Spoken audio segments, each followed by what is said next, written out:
What's going on? Welcome back to another brand new episode of Skywalking Through the League. I am your host, Bill Sheehy, and I'm joined as always by my Jedi partner in crime, Trey Mitchell. Trey, how you doing today, buddy? Doing great. I'm a really good lawyer today. Just today, My new favorite shirt came in. I love it. I absolutely love it. For those of you that are listening on podcast, he's wearing a "I'm a good lawyer." I'm a good lawyer shirt from Very good lawyer. Spider-Man: No Way Home. Matt Murdock is back, Just baby.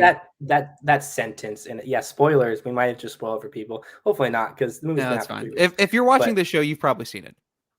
yeah, and if you follow me on Twitter, you've probably known about the plot and stuff. Because I have, after like 2 weeks, I started talking about it. But no, just for a quick Spider-Man: No Way Home, I truly cannot believe that my two favorite characters and all of comic books were in a movie together. That was pretty sick. So I'm very excited about that, and I'm definitely gonna go see it again like twice.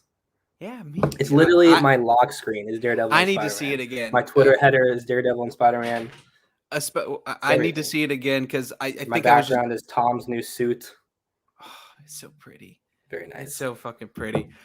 Speaking of pretty, there he is. That's a transition, Trey, if I've ever seen one. We are joined by our special guest and friend, Connor Giacchetti, and I do this every time because with the first time we had Connor on, I spent like 15 minutes trying to get his name right.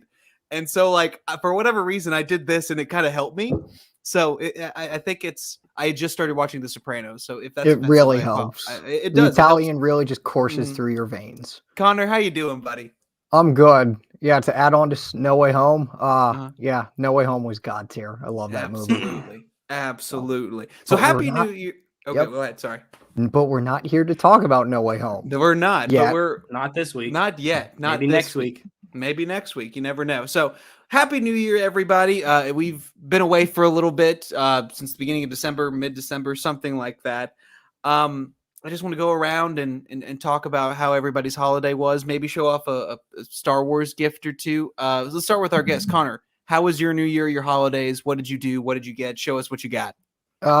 It was pretty relaxing, as I really like it to be. In terms of Star Wars gifts, I just got the Heart of Drengir. You probably can't see the title because of the light, but whatever. I got the second comic arc in the main High Republic comic. And then just the rest of Wave 3. I got you. So I have Fallen Star. I have to finish it. I'm only 5 chapters in, and I thought I would be farther into it. Like Book of Boba Fett has somehow taken my headspace. I'm really surprised. Same. Me too. I'm glad you had a happy New Year and a happy holiday. Trey, what did you get for Christmas this year? What Star Wars stuff did you get? I got a lot of like Marvel stuff this week. Like it was like I got or not this week for Christmas or my holiday, whatever. I got as you should. Some comic books, some Spider-Man stuff.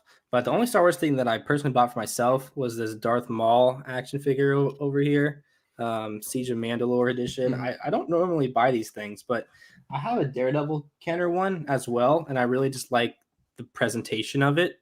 Like I'm not going to take it out of the box just because I think the packaging is so sick. So I got that, and then of course we had to support my favorite author, Claudia Gray. I have a bunch of her books in my room right now. Yeah. And then Bill and I realized we both have the same pack of Star Wars trading cards. We believe in the heart of the cards. And like there are so many. We both have the I recently reacquired my Skywalker saber. Nice. So Bill and I both have Skywalker Legacy sabers, which is pretty cool. Got that bad boy with my first paycheck of my first ever job. So that's pretty cool. But before I get into my gifts that I got for Christmas, can I tell you about the first time when I got this lightsaber? This is not a good thing for me, about me, but when I was just moving out, I think it was like 2017 or something like that. Like you said, the first big paycheck that you got, you bought your Skywalker saber. I went to GameStop to get it, like just to sell a game, and they had it for like $100 when it had been like $150. And I think it was around the time my now ex-girlfriend, it was her birthday, and I bought that instead of a birthday present for for my ex-girlfriend then. So I like it, but anyway, continue on to what I got. The Star Wars Archives, No Time to Die. That's not Star Wars thing. Well, We're just it's showing off what we got now. I mean, That wasn't Daniel the- Craig that was wasn't a in segment. Star Wars. This was He was a in a deleted present. scene. This was Oh, a no, he present wasn't. where I got it from my godson, little Thomas, and like when I saw the wrapping, I immediately knew this. That's the lightsaber collection.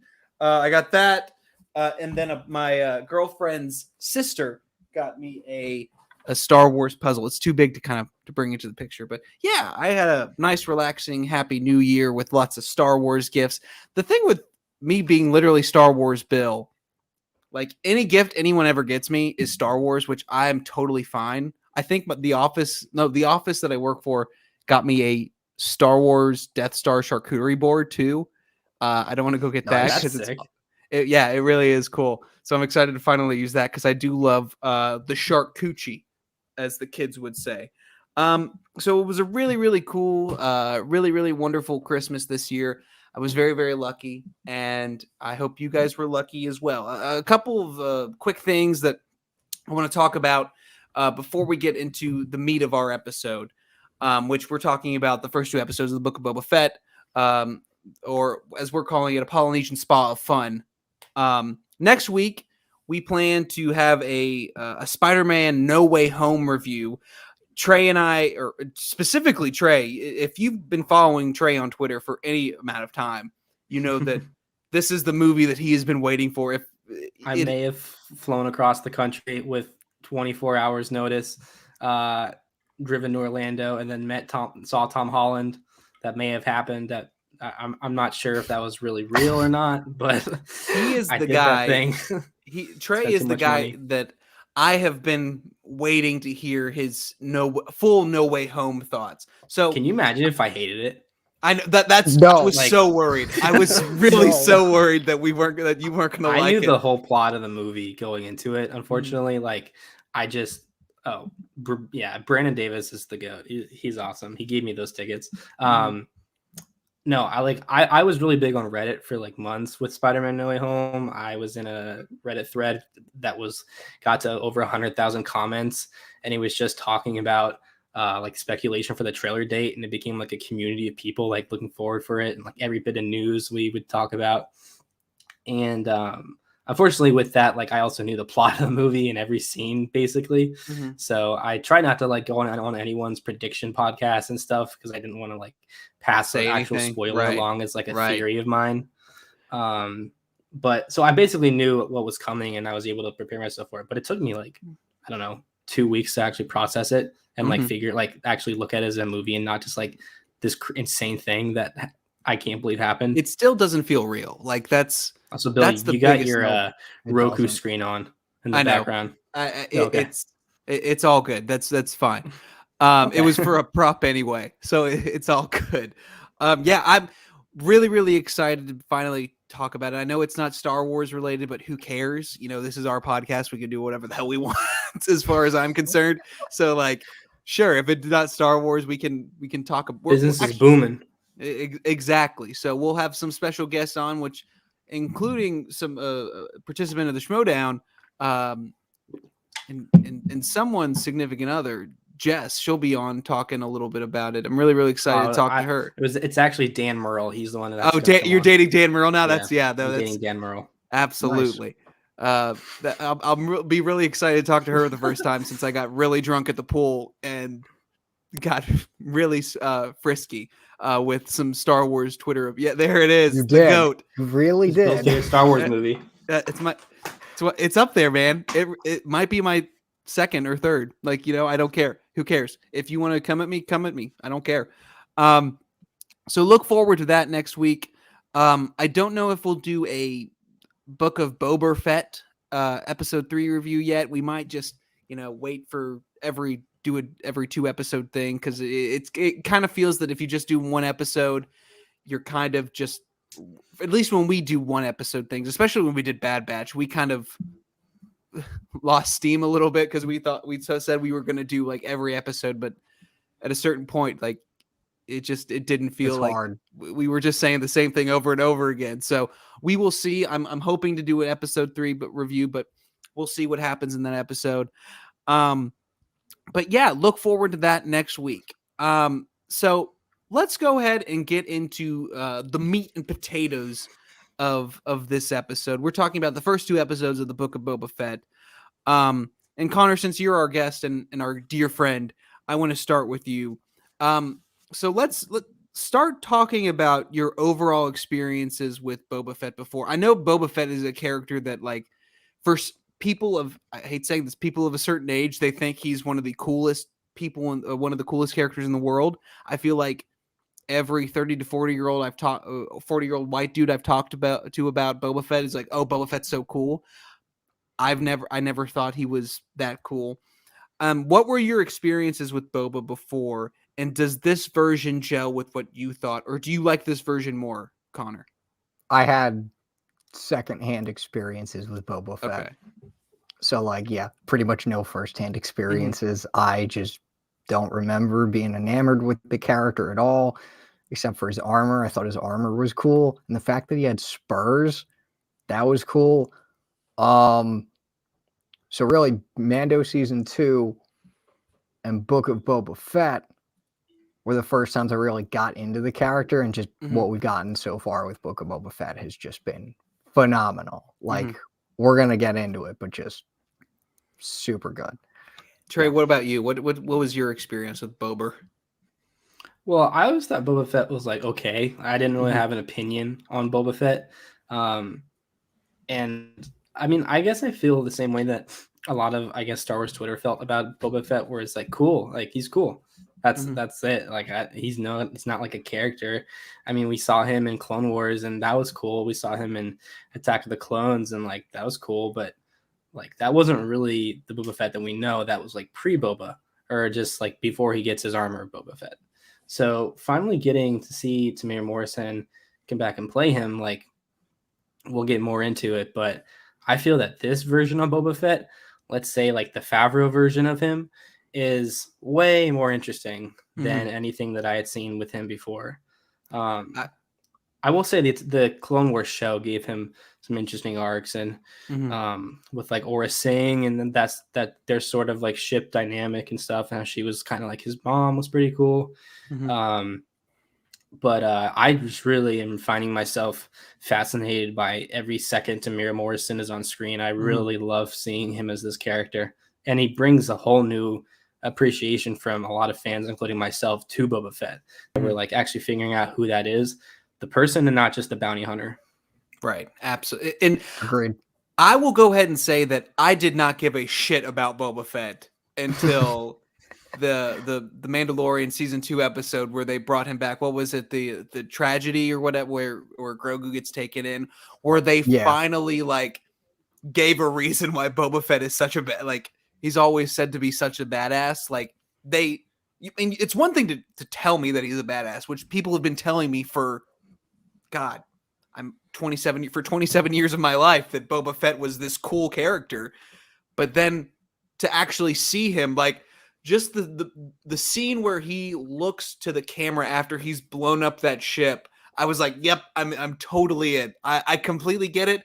You have totally made me care about Boba Fett. But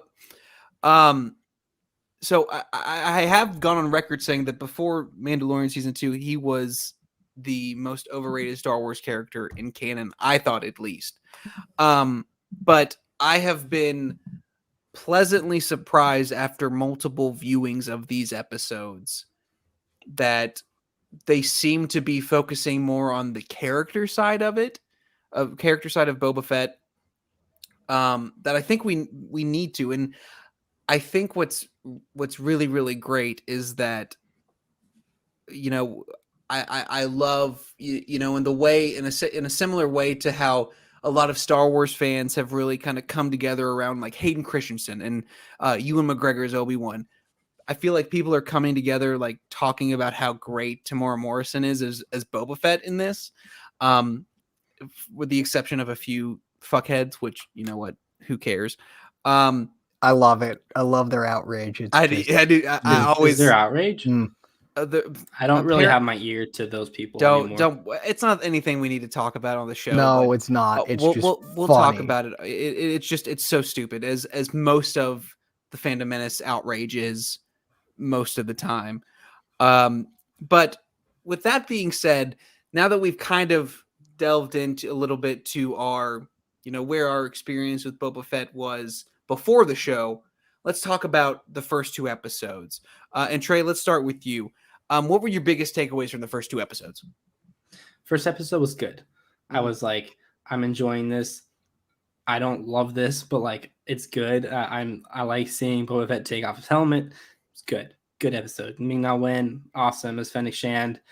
Very much enjoy every second she's on the screen too. Just awesome actress, awesome character. Really looking forward to hopefully seeing more of her backstory as well. Mm-hmm. We're really in these first 2 episodes focused on Boba. I mean, it's his freaking book, so he probably read the chapters. It's his freaking book. So it is. I don't know if he just didn't want to include her or like what's going on with her, but the second episode was really good. Like I found it interesting at first with just like I liked it when he was going to the mayor and stuff like that. That was interesting, but I did like that wasn't my favorite thing. And then that I will butcher his pronunciation, but the Wookiee guy, what is it that we saw? Black Chrysanthemum. Okay, Black I was about to Chrysanthemum. call him Black Cranston, and I don't think that's not the same thing. But yeah, keep going. It was cool. But then once we see the Tusken Raider stuff, that is like where I'm like, okay, this is really cool. Mandalorian made me care about Tusken Raiders more than I already did. Even like the Kenobi, there's like a Kenobi issue of the Star Wars run that made me care about the Tusken Raiders more and was interesting and stuff. But like Mando and Book of Boba Fett really made me appreciate these people. What do you think it is about the 2 Mandalorian shows that like it's empathy, is giving us a better understanding of the Tusken Raiders? Because like until this point, they've just essentially just been mindless, violent killers, which is never what they have been truly. But like, what do you think it is about the Mandalorian shows that? Do you think it's just because they're Mandalorian, they have a better understanding of kind of their culture? What do you think it is? I think warriors appreciate warriors. You know, like the way that Cobb Vanth appreciates Din Djarin and the way Boba appreciates the Tusken Raiders. Like in war, often like people not appreciate their opponents, but like respect the enemy. Like you got to respect the enemy. And not that the Tusken Raiders are the enemy, but like sometimes they are. Sometimes they can come in and steal your ship or whatever. They can, come in and take your stuff. But Boba, I feel like this version really is like he's really open-minded. Like Boba Fett is a really cool character now. You love to hear an open-minded Mandalorian. To hear. Yeah, the Mandalorians we've gotten recently are sexually just really I find them as characters really interesting. Connor, what do you think? Overall thoughts on the first 2 episodes. The biggest takeaways from the first 2 episodes. They were hot. Hot, steamy. Yeah. Some would say. That's pretty much it. Like just the first episode I really liked. That's a really, really good point, Reagan. Yep. I think go ahead, Connor. Sorry. I think it's either a combination of Jon Favreau being more progressive than some of us probably realized, or it's and Tamara Morrison, like Favreau and the writing staff, and maybe it's a mixture of everything too, because I'm sure Tem, with I would assume Tem had a lot of insight on a lot of stuff with episode 2, especially like the tribal chant and the tribal dance. That feels very I'm gonna butcher the name. No, I'm not even gonna say I know it. I know. Yeah, it feels just very just his culture. Right. And like I just have to think that like he had a lot of input. Not only in this episode, but just in the whole season. Like yeah, this is how it would be done or whatever. I don't know, but like I don't want to say we're getting humanization of Tuskens, but like it's pretty easy to forget if Boba didn't prove his worth, they probably would have killed him. I mean, but like that's true, but like I think that because Boba comes from, not just Mandalorian culture, like he was basically raised a bounty hunter. So like he had to like prove his worth or like he wouldn't have been able to do anything. Yeah. But what I think is really, really interesting, or not really, really interesting, but what I think is really funny. My biggest takeaways so far, I'd have to say are, I'm enjoying the show, but I'm not like as blown away as everybody else is yet. I I'm think that very surprised with how much I like it because I Yeah, was kind of fearful that like it would lean into like the Mhm. sort of like dude bro mythos yeah, of Boba Fett. because like and as it much as hasn't, as and I much love as it. I like loved that it was Haka. There you go. Absolutely. Thank you, Reagan. Thank you, Reagan. As God, I lost my train of thought. What were we talking about, Connor? Sorry. Your biggest takeaway was Just Book of Boba. Book of The dude Boba and bro, how the, it's the surprising dude you. bro thing. Excuse me. Sorry. So like, as much as I enjoyed like Boba like blowing shit up and like beating the shit out of people in The Mandalorian, like that kind of leads into the dude bro thing that, oh, he's a badass. What my biggest takeaway, even though I'm not quite fully invested in it, but like I will say that like a second viewing of both of those episodes has made me like it more. So like maybe I just need a little bit more time to fully appreciate it. But I think that what has surprised me most is how kind of it's for a show that's called The Book of Boba Fett, like it's diving into the backstory of how Boba Fett survived after he was in the Sarlacc pit, which was really, really funny if you saw on Twitter and TikTok. Yep. Kind of mirrors Patton exactly Oswalt. what Patton Oswalt said Yeah. in Parks and Rec a couple of years ago. The gloved Mandalorian gauntlet of Boba Fett coming through the sand, and it's just like I know that like any story that you do about Boba Fett surviving like has to do that, but like the amount of like The fact that it's like similarities, beat for beat. yeah, exactly. Like the first, at least like the glove gauntlet coming through the sand, like that was like it was just the exact same thing. Which I kind of thought that when they would show this like him coming out of the Sarlacc pit, like they would show him like actually coming out of it, like they wouldn't do the same like the sand thing. I really, really someone smarter than me and funnier than me on Twitter pointed out that like he was born on Kamino, which is like a water planet and is full like water is usually a symbol of rebirth and birth and stuff like that. To be on Tatooine with all this sand and to like come out of the sand a new man is really, really cool to me. But yeah, as far as the biggest takeaways, it's just I like it. I'm not fully invested yet, but I could be. Connor, what are the really biggest can't. what are the biggest things that work for you? Because you've obviously been surprised about how well it's worked for you. So I what think, are the biggest what are the what works best for you?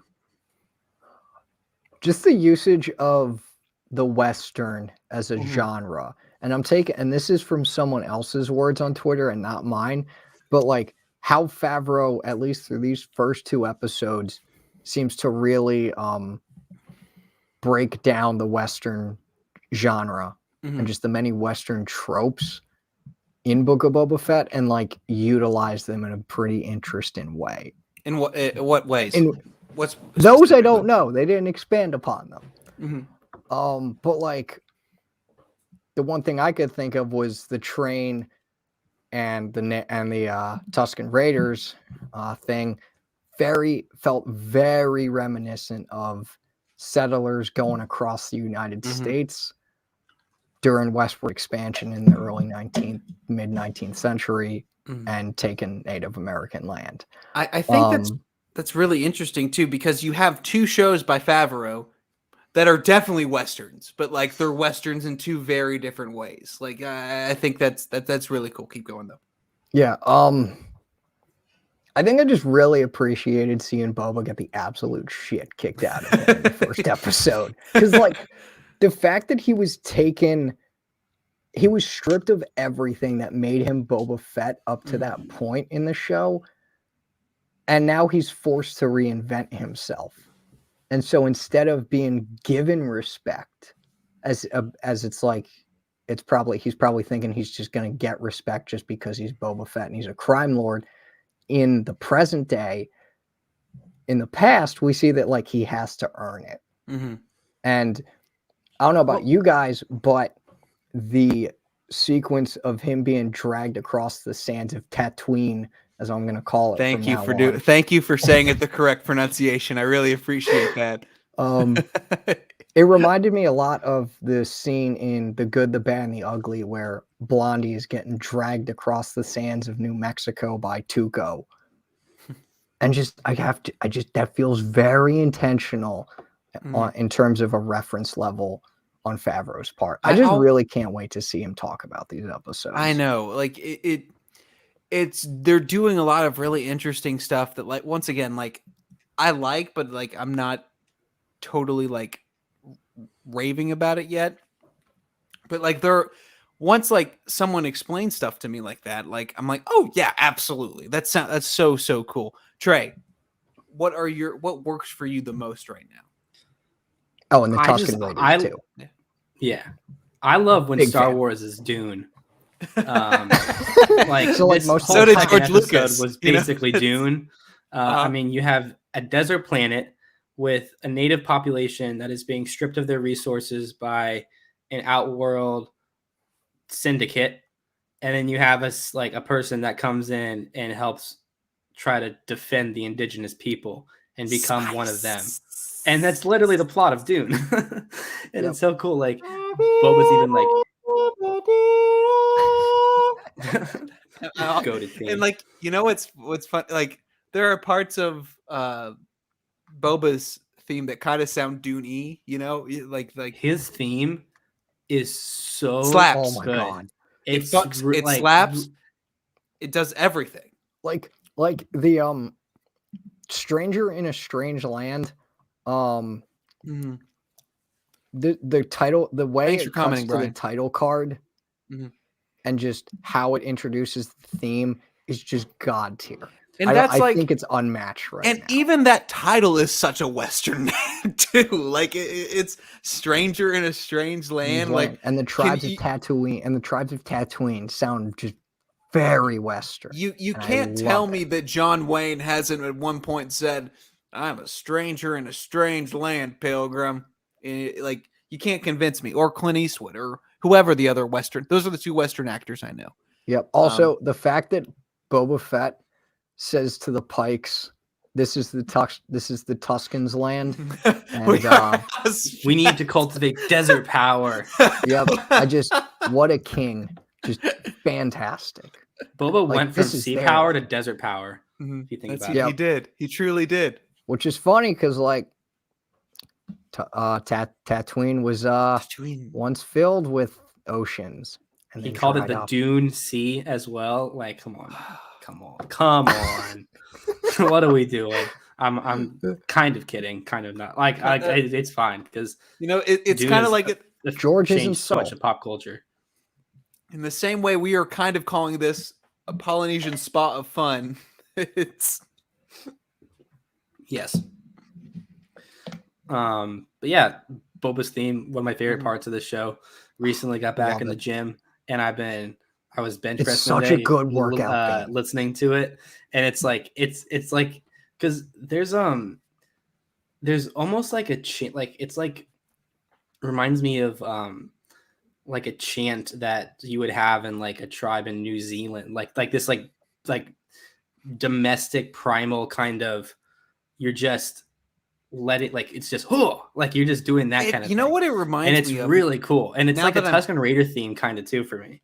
You know, it kind of reminds me of The Dark Knight Rises, Gotham's Reckoning, like like the them singing Rise and whatever language they're saying, but chapter yeah, the title card of episode 1 was chapter 17, which would have been That would have exactly. been so funny.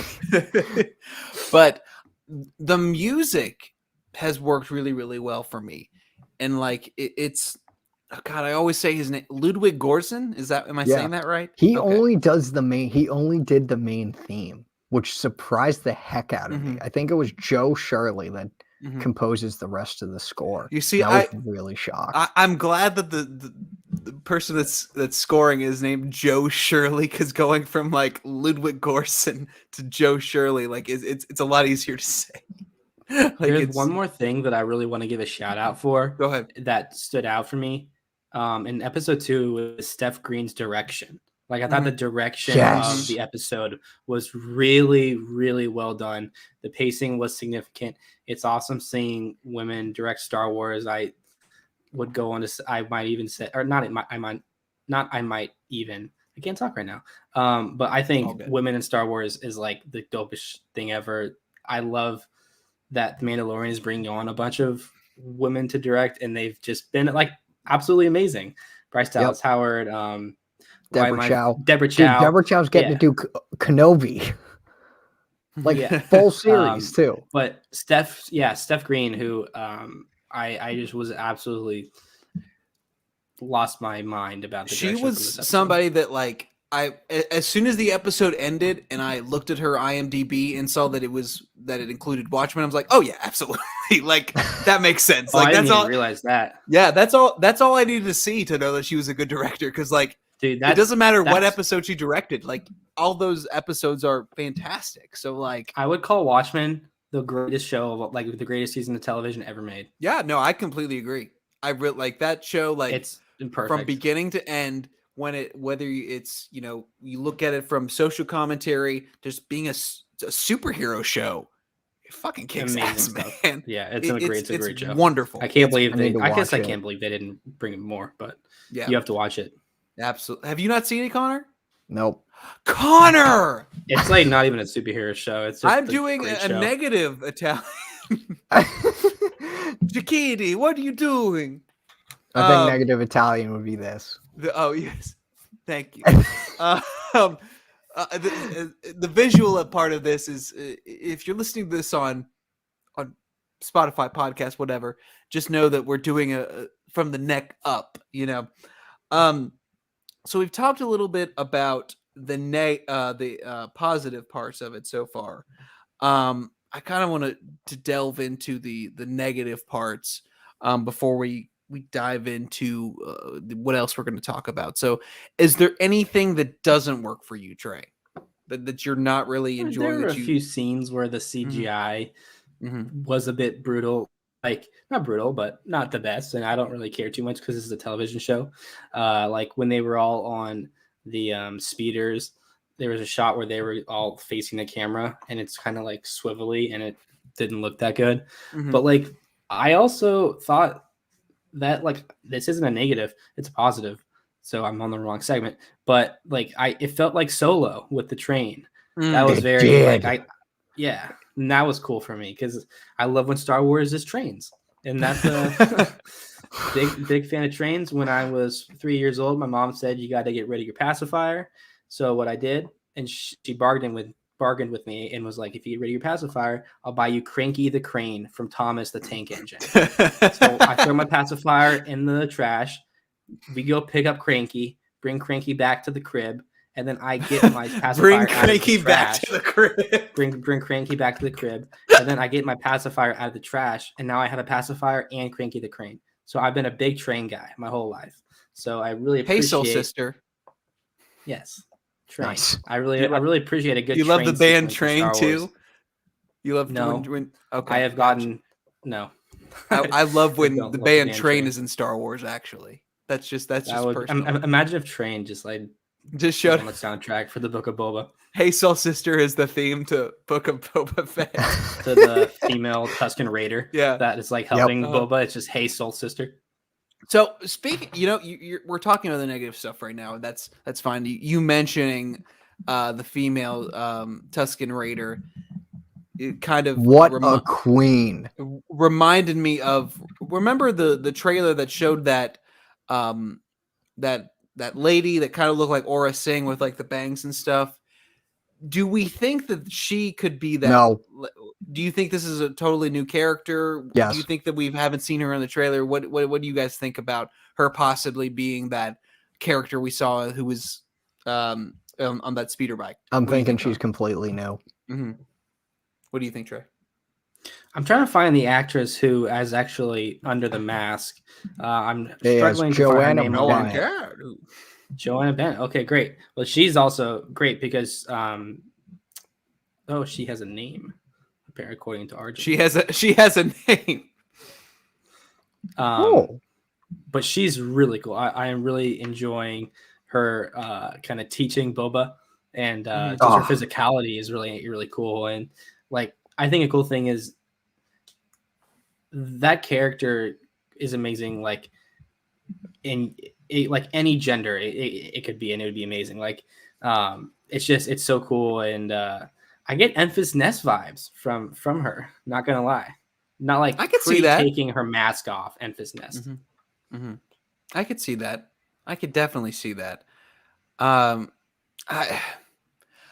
I think it's possible because, like, I think that at some point, I think that they want to like really. They're doing a really good job of humanizing Tusken Raiders so far, and so what better way to humanize them than to take their masks off? So I like, hope they don't, because I feel like taking the I could mask see either way though. Like, off of Tuskens is Mhm. very like getting into the territory of like figuring out what Yoda's species are. but like at the same time, like I think that like them showing Din's face at the end of the Mandalorian, like that was a bit humongous deal.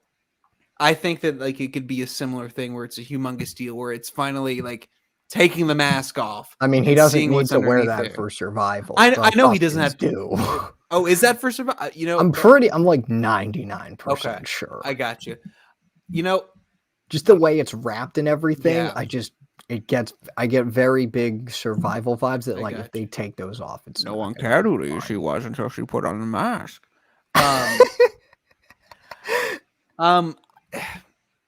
Also, I didn't mention it before. I'm really happy we didn't linger on the Sarlacc. We just got it out of They the way. just are like, he got out. Yeah, he got out. That's it. Somehow Boba Fett returned, Except That's we like- know the somehow. I know, this time. exactly. There was no dark magic. It's cloning. Yep. Secrets only the Sith knew. I mean, Boba is a clone, so kind of. That's a good point.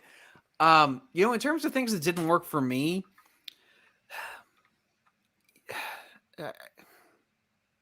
It's so good was- he can't put words to it. so like it's in a weird space where like it's not quite moving me yet. It's really good, but like it's not on the same level. Like, and there's like nothing that I can point out that like I don't like. There was like maybe some CGI stuff, but other than that, like I can't really think of anything because like Black Cranston showing up was really, really cool, and I was like, he like is in a space in my head where I'm like, oh hey, like kind of Leo and Once Upon a Time in Hollywood, hey, like I know who that is, but like I don't have any strong opinions on it. I was so freaking happy. I was excited. Like I was like, oh, that's a big deal. Like that he's showing up in the same way that Cobb Vanth showing up is a big deal because like that's a character from a novel showing up. Like, and there was a rumor that Black Chrysanthemum was going to show up in Mando season 3, like a year or two ago, and so like there were like other rumors. He still could, and there were like other rumors that like, oh, he's probably going to show up in Book of Boba Fett. And I'm like, yeah, that'd be cool. But like, I don't see it happening. But like, also it'd be really cool. So like when he appeared in frame, I was like, holy shit, they actually did it. I think this is the perfect transition to talk about, Black Cranston, him. If he's showing up in this, I thought it was a really, really cool surprise. I like when I woke up and saw the episode, like, hey, that's so cool. That's so cool. Do you think that, a comic book character showing up in the Book of Boba Fett is a precursor to for things to come? Are we going to get more comic book characters? Are we going to get Cad Bane? Are we going to get Kira? Do you guys think that this is okay, we're navigating in the bounty hunter world. It would only make sense if we saw more bounty hunter characters. What characters do you think that we are going to see? And which ones do you want to see specifically, Trey? I think the smart answer and the answer, like the thing that I think is also probably going to happen is Kira. Mm-hmm. We have the Pikes in this episode, who have a different mask in every single thing we see them in. The Clone Wars, their design was completely different. And then in Solo, their design was completely different from Clone Wars, so it's actually kind of funny. But I wonder who is running the Pikes. Like that could definitely be Kira. Kira could have she could be the one running. What's her thing? Crimson Dawn. She could be running. She's definitely running Crimson Dawn at this point. And she's been really introduced in the War of the Bounty Hunters comics, right? Mm-hmm. Those ones, and she's got a Bounty Hunter show. So, so Arjun has made a really, really interesting point at the Crimson Dawn one. The Crimson Dawn theme is in the credits. Not seen that. 149. That's interesting. I've heard that. That's really, really interesting. Because if that's true, that means that she's. It feels like just a pretty good motif that they use, and so she might okay. I don't know about cameo. I don't know about who else could show up because there's so many possibilities. Definitely Cad Bane. Oh yeah, because the thing is, Filoni wrote. I don't know if he's directing episode 6, but it's revealed from a production thing that he co-wrote episode 6 alongside Favreau. So it's we're gonna get some Clone Wars. That's whenever Filoni does anything, that's you're gonna get some Clone Wars. You're always gonna get some Clone Wars. So probably Cad Bane. Mm-hmm. I would really, really like Kira. That would be cool. I just don't want a Luke Skywalker-esque cameo that anyone that it just becomes it's all anyone ever talks about, because I hate the cameo for that reason alone. If you're going to do a legacy cameo, it's got to be Han Solo or Lando. They navigate that world. I hope if Han Solo does show up. If it's Alden, I hope it's Alden. If it's Alden or if Lando shows up and it's Donald Glover, that's awesome. Like that report, there's that rumor going around that Harrison Ford filmed scenes for Han Solo. Yeah, don't trust the source. The Sun is just apparently very, very, very untrustworthy. It's basically one of the British versions of Mike Zero. Right. That's what I've heard from a lot of friends who are Brits. I think that the Harrison Ford thing is. I don't think the Sun is this. I think they reported it, but I think there's actual validity to it. Not based on their reporting, but based on just possible other things I've seen. I think I know what you're thinking about too, Trey. I think I've seen some stuff about that one.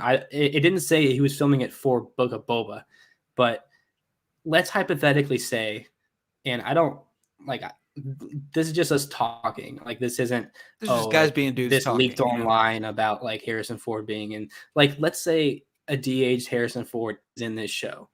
No, I would be really annoyed just because I think Alden is really good as Han. Kathleen Kennedy. Kathleen Kennedy is awful looking. I'm also awful at Lucasfilm. Lucasfilm. Connor brought up the Luke Skywalker thing at the end of The Mandalorian. I thought that scene worked fine, until we saw his face, and then I was just taken out of it because it didn't look it just looked like a mess to me. I Yeah. watched the whole behind the scenes, how they did it, how they brought in Mark Hamill and then didn't use any of his actual face for it. They just had him do stuff for no reason. And I didn't like it. So like if we did bring in Harrison and he did shoot scenes, let's just say he did. I have no idea if he did. For this show, they de-aged it. I feel like with these things, I am looking at the de-aging thing and it like I'm staring at that. I'm not like listening to the character. Although Otto Octavius in No Way Home, I could not have even recognized that they de-aged him. Like it looked perfect, but that was the production of that is higher than the Book of Boba Fett. So I would hope it'd be Alden Ehrenreich. So that's I think my 2 cents about that. If you're gonna bring especially Han Solo if Kira's in it, especially if Kira's in it. If you're gonna bring back Han Solo, like you already have a young Han Solo. Like Harrison Ford is almost 80 years old and like has broken his bones twice on the set of Indiana 5. So like you don't crazy that we're saying we don't want Harrison Ford back as Han Solo. But like because Alden just in a bubble, like how crazy that is.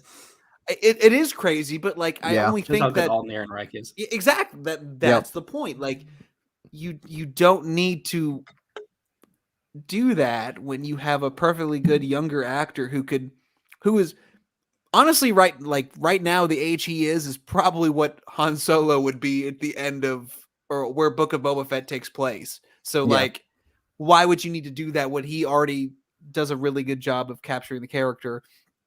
So like I have a feeling, and I hate to say this, but like I have a feeling that they're just gonna do like the at least Mandalorian season 2 and this are going to bring back legacy characters to get people talking. So like I definitely think that Han Solo will show up at some point. It will definitely be a flashback. I think so. But maybe not. That'd be cool if they did, where they showed like. It would not surprise me if like the end of the next episode, like Han shows up. Because like the thing to remember, are we just see like a shot of his blaster? Is that the Battlefront 2 story is also happening?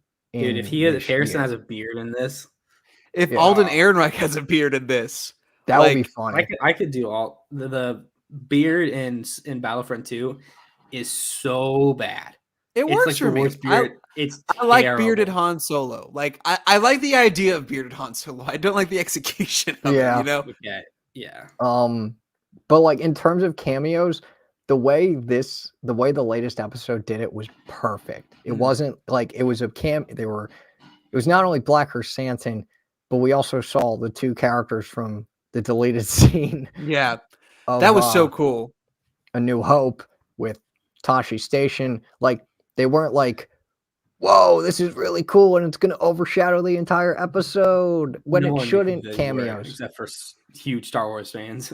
Yeah, like no one knew. That's the best part. Like it's kind of like the thing. I mean, sort of like the thing with Solo with Maul, but like the thing with Black Chrysanthemum. Oh, and just Cobb Vanth too. Like it's like when he showed up, it was like, well, hell, we haven't even talked about Din. Like Din could easily show up. Like Din will be in the show. Yeah, I think at some point. Yeah, I think so. Can we talk about we're briefly touching on the Tashi Station stuff? Can we just bring up the fact that Boba Fett? Here's his thinking process. Okay, Boba Fett sees some speeders going east or wherever. He's like, I'm gonna go to Tashi Station, pick up some power converters, and beat the living shit out of these people, and just leave. That's all he did. He just went and beat people up and then took the speeders and left. And it was so sick. And I always love a scene, or at least a fight scene where it ends with like him taking a shot of like whiskey or something like that, and then like he just takes up a cup and drinks it, and slams it back. Takes a deep breath and like, it just walks out, doesn't say a fucking word. That's more character work with Boba Fett, and that one he just takes a drink than anything we've seen him in, like in the original trilogy. Like there's more character, and him after a fight just picking up a drink and slamming it down. I mean, there's a point where his blaster breaks, and he is holding the gaffy stick, and he's just looking at 3 enemies, and he's just like he's got That these was so crazy cool. eyes going. That was so and he's just like, let's once do again, this. Like, I know how to use this now. You Tamara's effers. acting is just phenomenal. after seeing that, his he eyes get so big. he I more know. than deserved that Polynesian spa. Like that, I understand why he needed that after 7 months. You know, Yep. he had been dealt with that. And we're just getting to the tip of the iceberg. I think That's I also really how their blaster rifles break with the Tuscans because it shows just how rudimentary they are. Mm-hmm. So The Tuscans are the best part of the series so far. They feel like those rifles kind of feel like you know, Revolutionary era muskets. You know that they where you have like almost like a mini sword at the end of it. Yeah, exactly. They've got a petard or whatever they're called. Like the expression "hoisted by your own petard." Like that's a petard. Just never heard that one. Well, what'd you guys think of the lizard scene? Man, cocaine's a hell of a drug. as Rick James would say. That's not cocaine. That's right. That was LCD. LCD? LSD. LSD. I was like, that doesn't sound right. It's a good TV, you know. Yes. Yeah, I really did like that because it felt like a spiritual quest to go get a branch in Tatooine. There's some depth to that whole thing.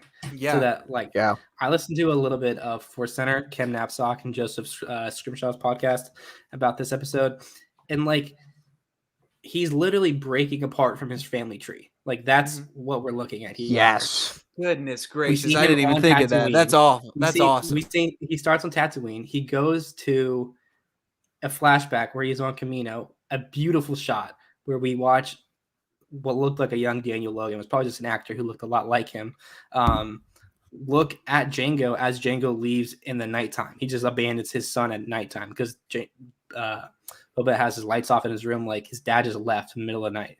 And we see him struggling to break out of the Sarlacc pit. We see him struggling to break out of the branches of the tree.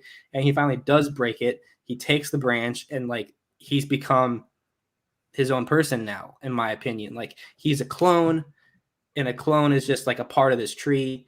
You know, it's no different. It's all the same thing. It's just wood. And he breaks it off, and now he is the dynamo of Tatooine. He's basically becoming a real person in this series. The Sarlacc pit was kind of like the death of Boba Fett in a way, and the rebirth of him at the same time. He's transitioning into a different part of his life where he's no more a bounty hunter.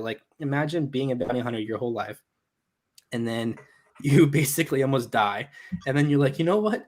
This profession might not be it for me. I don't really think the health insurance is going to cover this. So it's just cool seeing him evolve and become a full-fledged character. And my frustrations with some people on Twitter are I've seen some takes that he was cooler under the helmet. And I'm he was boring under the helmet. It's like Luke in The Last Jedi. If you're watching this movie and you see this amazing character growth, that's what's cool. We don't need stagnant characters. We need growth. What did Boba Fett really say in the original trilogy? He had 4 lines. He's no good to me dead. He's no good to me dead. Put Captain Solo in the cargo hold. And then is that it? Oh no. As you wish. As you would. And then he went out with a little. Yeah, I think that was it. So he wasn't interesting. He was the head nod. He looked. He just cool. looked cool. That's it. And so that head nod was cool. I like that. It was cool, but that's it. That's all he had. Yeah. So I what I do really, really appreciate about the show, and what I think when I want to transition a little bit to what we appreciate about the show so far, and kind of give a rating of the first 2 episodes. What I appreciate about the show so much so far is that they are really kind of humanizing him, giving him some character depth. It's just little things, you know. It's him going like a bantha, you know, it's stuff so good. That, making him an actual fleshed out human being, where, you know, the characters I always empathize with are always the ones that can find some sort of humor, can can do things that like make me laugh. And like for whatever reason, that little moment where it's like a bantha was something that was like, oh, he's got a playful spirit to him there, which I really appreciate. What about you guys? Well, let's transition into what our ratings are, and we'll call it a night. Episode 1 was a solid B. Episode Mhm. 2 was definitely an A for me. I thought it was one of the best episodes of Star Wars live action TV. What about you, Connor? And that surprised me. I Yeah. didn't expect it to be that good. A's. A's all around? For the first episode, I would go B plus. Mhm. Second episode, I would go A. Mhm. Yeah. It was hot. So for me, I'd probably for the first episode I'd give a 6, and then the second episode I'd probably get an 8 to an 8.5. Which and like there's stuff to grow on with that though, I think. So I think that I've just been impressed of what they've actually done with his character development, because it could have just been really, really easy to just have him shoot things and explode things, and like that's Lean the into show. the dude bro mythos Yeah, of exactly. Boba Fett, Like but you no, s- they give exactly. him actual character. Like the whole like trippy scene. hmm I love how it just, to me, it seemed like he was just breaking off a part of his Mhm. past in Yeah. order to just really carve a new path And for I himself. think that's what he that was needs his to rite do. of passage. I think because like you think of the character that we see in The Mandalorian and what we see in some later in like the flash forwards in Book of Boba Fett, like he's had that transition. Like he's something different now. But I think it's essential that we see how he becomes that, because like I think part of the legend of Boba Fett is that he's just this badass, but once again, you've got to see how he transitions into something more. Yep. So yeah. Any final thoughts on the first 2 episodes of Book of Boba Fett before we wrap up for the night, gentlemen? I love it. I'm very surprised with how much I love it. Seeing just Tusken Raiders, just seeing their exploration of their history and culture is just fantastic, alongside Boba's very, very Western arc of just becoming his own man after a near-death experience and being stripped down of everything that made him Boba Fett beforehand. I love it. So Same. Trey, what about you, bud? My favorite episode of the Mandalorian, at least at this point, was the tragedy, the episode where Boba Fett returns, directed by the great Robert Rodriguez. And so like I could understand why I like this show a lot. Robert Rodriguez, I believe, is the showrunner of this, so his touch is everywhere, and I really like what he's done with this character.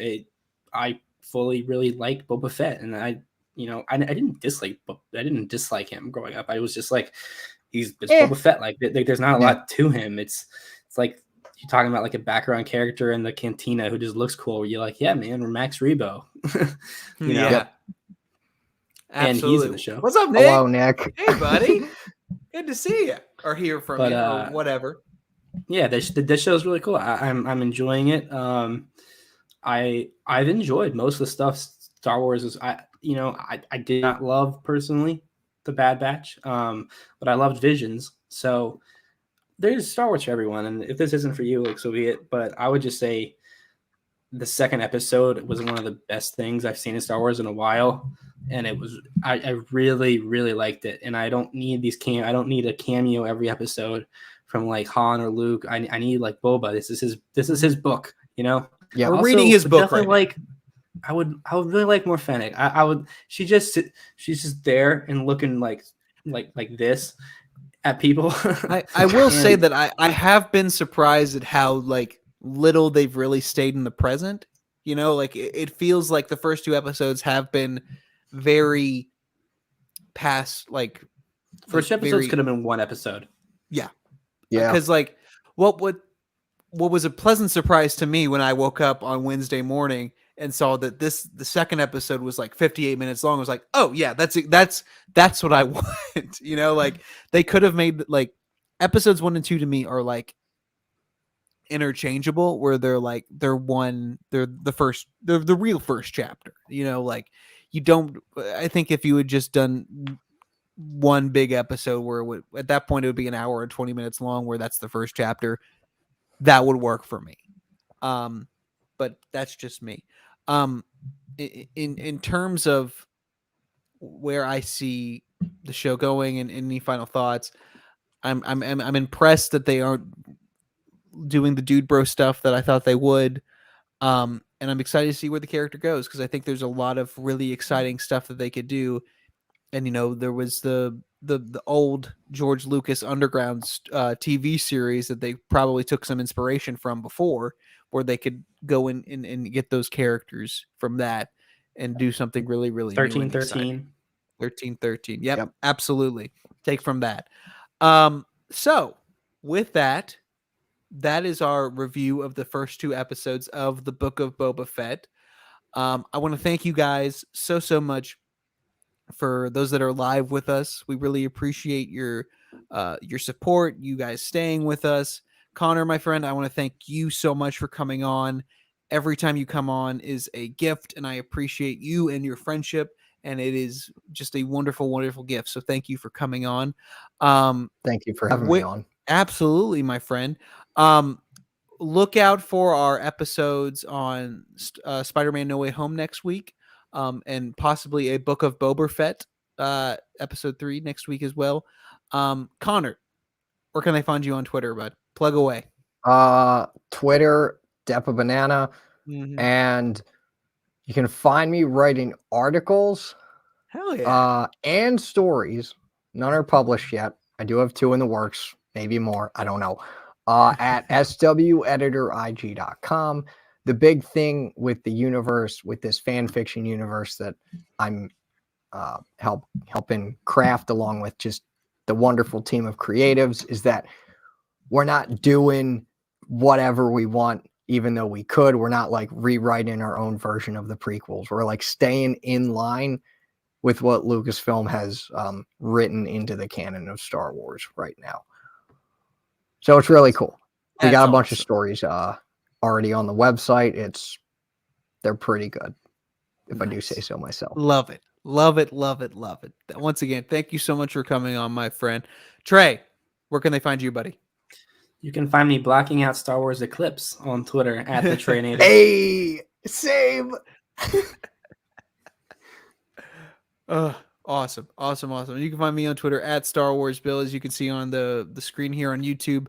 If you're not already, please follow us on Twitter at Skywalking TL. We post episodes. We do giveaways from time to time. So please follow us on Twitter. And as always, Godspeed, wearables.